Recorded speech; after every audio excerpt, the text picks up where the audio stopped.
Good morning, friends. Today we will discuss one topic from modern India. The name of the topic is extremist. The extremist phase of modern India starts from 1900 and ended in 1920 when Gandhiji emerged.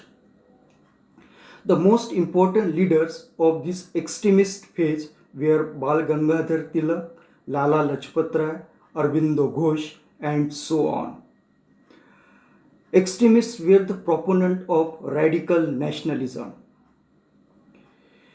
If we want to understand the work of extremists, we must know about the moderates. Moderates and extremists both were complementary to each other.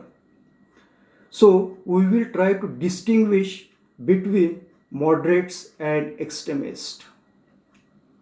So the first difference between moderates and extremists is that moderates has great faith in British government.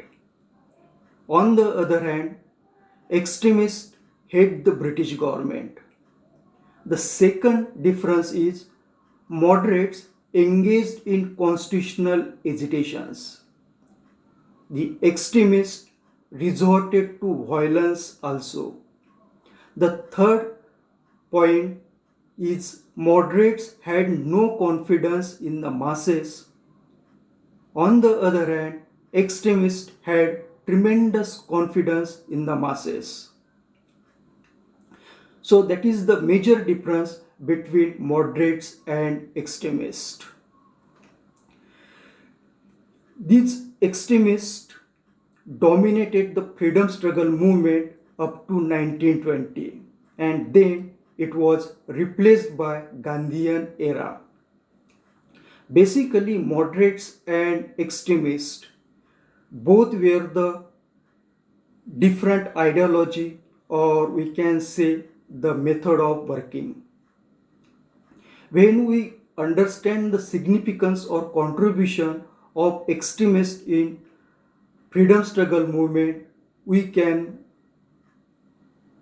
see the following way. Thus, extremist is manifested in three forms to protest the British government. These three forms can be spiritual level, cultural level, and political level. First, at the spiritual level, British had introduced Christianity and utilitarian ideology in India. It was a threat to Hindu religion and moral and social values of a society. So, these extremists at a spiritual level fought against it. At the cultural level, we discuss that British had introduced materialism, individualism, and machine age in India. This materialism, individualism, and machine age was appeared to destroy the Swadeshi character of Indian society. Thus, extremists had opposed it and tried to protest unique cultural identity of India. At a political level, extremists had obstructed the Indian national identity to be slowly engulfed by the British government. So, to conclude, extremist movement had created the foundation for the launch of Gandhian era, which was more radical than the extremism. Thank you for watching my video.